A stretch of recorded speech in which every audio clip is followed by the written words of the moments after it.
How's it going, YouTube? Kyle, right back here with another tutorial for you all this week on a fun trick and combo of this.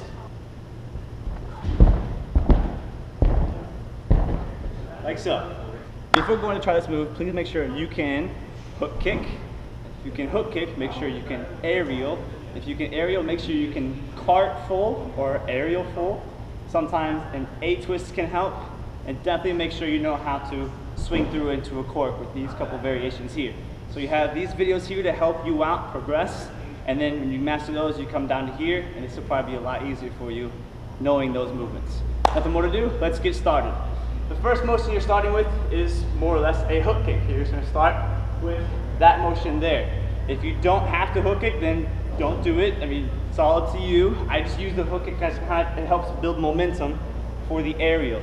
Now, if you see my hook aerial tutorial, then you'll know that as you're coming out of the hook kick, you don't want to bring it around here. You want to actually control spotting, leading with your ass, hooking with your hook, and bring it to the side. But when you go into your aerial, it's important that you shift your weight and drop your weight from one side to the other. And as you do that, your upper body goes as close to this leg as possible. That way, this leg can drive up, and this leg here is your rotation. When it comes to aerials, your rotation is all in your legs, while your upper body kind of just stays stationary. So if I was to do a standing aerial here, my upper body kind of stays put, while my legs is what travels around. A good tip too, if you want to get a lot of power in that aerial to set up into your full, is to kind of focus on keeping your chest low in that aerial. That way your body's here, and the lower your chest is, and I'm not saying be low to the ground, I'm saying that when you're taking off, you keep your body low so you can shift your weight from one to the other here.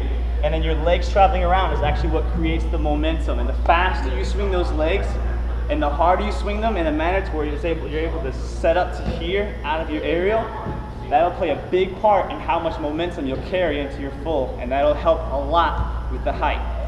Now, assuming you know how to do a cartwheel full twist, then you're going to use that same motion just with an aerial setup. So learn the cartwheel, learn the cart full twist, learn the aerial full twist. And then you bring those basically right here. So you come out of the aerial, shift your weight from one to the other. Don't stay too low because you want to set it up. So come here, bend your legs, don't lean with your chest. If you want to get higher, you have to jump off your legs. It's not this that gets you the height, it's that. It's kicking off the ground hard to launch you up. Your arms help on the lift. So as you come out, keep your chest almost above your toes and your feet, up right here, arms go over your head. And you want your feet to be about shoulder width apart or together, somewhere within that range of motion, because the further they are apart, the less power you'll have in different areas. And when you have them closer together, that's more 100% of your power concentrated in a smaller spot.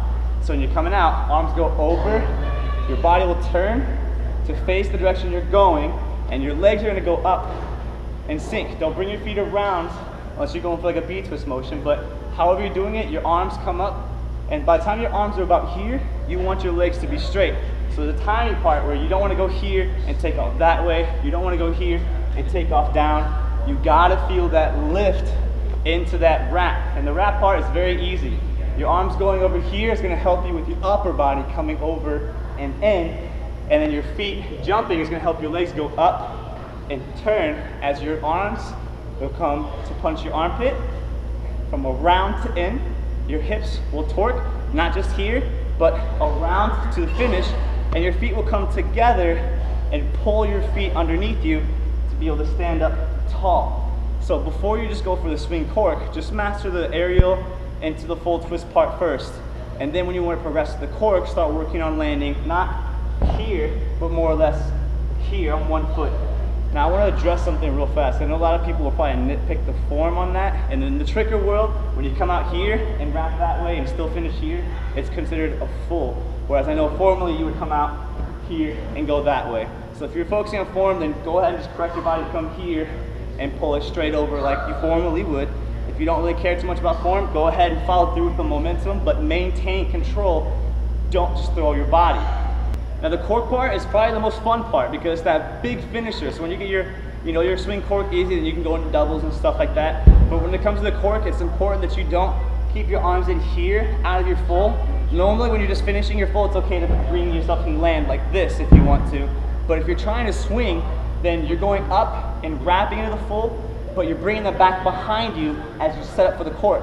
Don't bring those arms behind and open up early, anticipating that landing.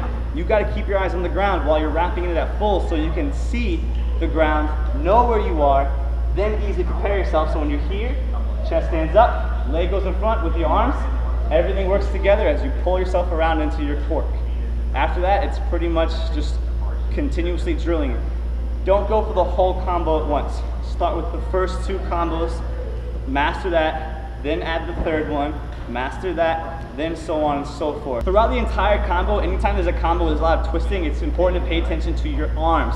They play a huge factor in momentum, especially with twists and especially with swing flips. So when you're doing it, the easiest way I can think about doing is when you're doing the combo, pay attention to my arms. As you're going into your hook, you can keep them out. But when you actually hook, bring them in. And then when you go into aerial, you bring them out in the setup, but you pull them in when you actually go to the aerial. And when you go into the full, you bring them out and over, but you pull them in to the wrap. As you're finishing your full, you bring them out, and then you bring them in as you go into your court. So there's a constant in and out. So pay attention to your arms and how that motion feels, and it'll help you get a better understanding and extra detail to focus on when you're mastering this movement. If you're starting to fall, if you're trying to, figure out why you're not landing something right, pay attention to how it feels. Other than that, maybe come back to this tutorial and look for tips that you may have missed this time or before. Nothing more to do.